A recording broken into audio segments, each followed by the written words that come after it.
Dill, I don't want you playing around that house over there. There's a maniac lives there, and he's dangerous. See?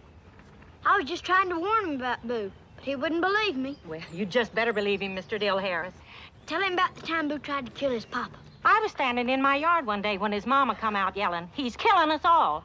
Turned out that Boo was sitting in the living room cutting up the paper for his scrapbook. And when his daddy come by, he reached over with his scissors, stabbed him in his leg, pulled him out, and went right on cutting the paper. They wanted to send him to an asylum, but his daddy said, "No Radley's going to any asylum." So they locked him up in the basement of the courthouse till he nearly died of the damp.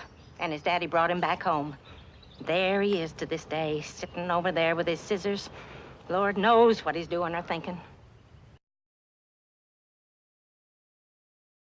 Atticus, do you think Boo Radley ever really comes and looks in my window at night?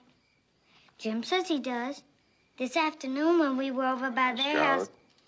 I told you and Jen to leave those poor people alone. I want you to stay away from their house and stop tormenting them. Yes, sir. See, he lives over there.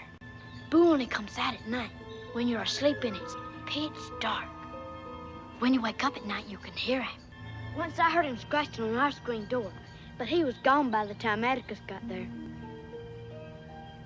Wonder what he does in there. Wonder what he looks like. Well, judging from his tracks, he's about 6.5 feet tall. He eats raw squirrels and all the cats he can catch. There's a long, jagged scar that runs all the way across his face.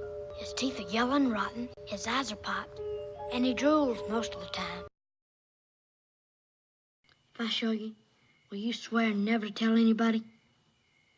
I swear.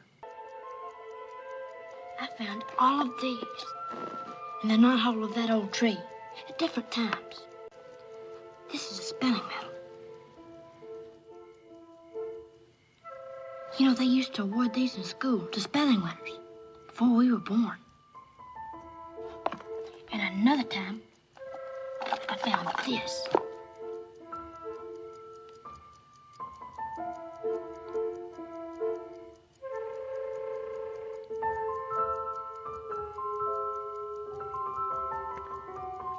Miss Scout, you think you could tell us what happened?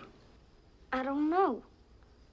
All of a sudden, somebody grabbed me, knocked me down on the ground. Jim found me then. Then Mr. Yule, I reckon, grabbed him again. And Jim hollered. Then somebody grabbed me. Mr. Yule, I guess. Somebody grabbed him. And then I heard someone panting and coughing. Then I saw someone carrying Jim. You just learn a single trick, Scout. You get along a lot better with all kinds of folks. You never really understand a person until you consider things from his point of view. Till you climb inside of his skin, walk around in it.